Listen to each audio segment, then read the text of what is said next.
going? Hi, it's Stacy at Wayside Garage with Jonathan, and we have a vehicle here that I wanted to talk to you a little bit about the cooling system. One of the things that the client mentioned when he dropped off is that the coolant was a little bit low. Jonathan has actually gone through and ran some tests. We pressure tested the cooling system and everything looks good, no leaks. He's looked at the hoses, we've checked water pump, looked at the thermostat area, checked the coolant reservoir. Reservoir is on the low end, but I wanted to just kind of go over with Jonathan why that is a possibility. So Jonathan, why would the cooling system be a little bit on the low end? So what he's looking at is, we'll input a little clip there for you. He's looking at the degas bottle or the coolant reservoir. Reservoir meaning like an overflow tank. Basically, it gives space for the fluid to expand and contract as it heats up and cools down. The cooling system is realistically, it's a sealed system, correct? It vents gases out. Okay. So it allows air to come out through the degas bottle. That's the name. And because of the fact that there is water mixed in with the antifreeze or the coolant, it's possible that it can evaporate over time. Correct? Yeah. Any fluid is subject to it. Yeah. And obviously, we want to make sure that the coolant level is correct, which we want to make sure that if you feel that your cooling system needs to be checked out, like you feel that the fluid level is not at the correct level, that you make sure that you take caution when checking it. The only reason why we went ahead and pulled the cap on this vehicle is because it's been sitting and the engine is cool.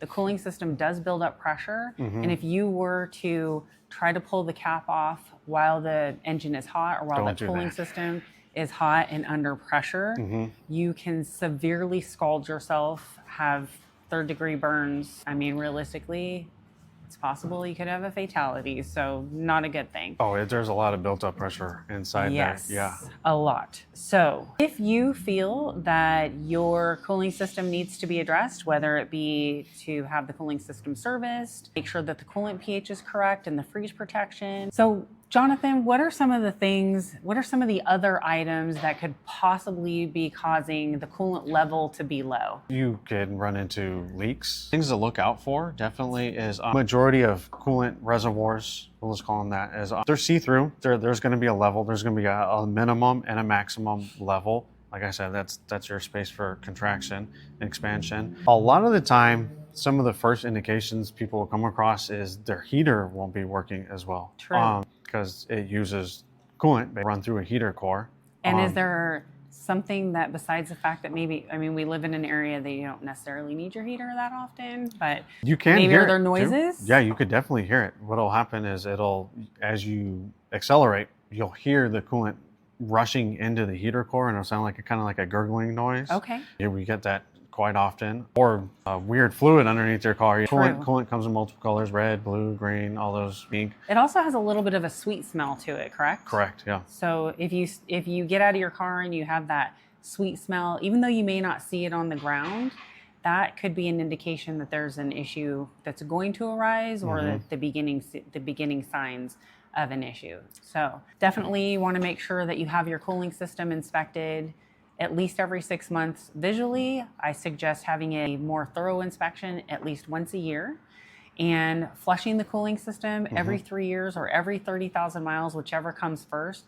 You want to make sure that you are servicing it before it's actually needed. Oh, flush is a good thing. I've been running into diesels with the EGR coolers, and those passages are very, very small, similar like a heater core. Okay. But we had one recently that I was able to save it by running our chemical through it and flushing it out a few times. But I don't know if somebody was adding tap water or something, but I think it calcified and blocking those passages. It wasn't allowing the EGR cooler to do what it needed to. Oh, wow. That's huge, too, because especially with diesel engines. But you were just saying maintenance, how important that is, because that could save you in the long run. And save you a ton of money. Sure. So if you are ready to have your cooling system inspected, or you think it's time for a cooling system service, give us a call at 831-899-2425. Our ASE certified technicians like Jonathan here.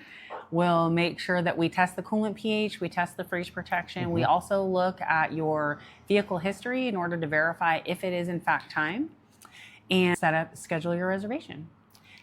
If you are watching us on YouTube, please like and subscribe for more tech tips.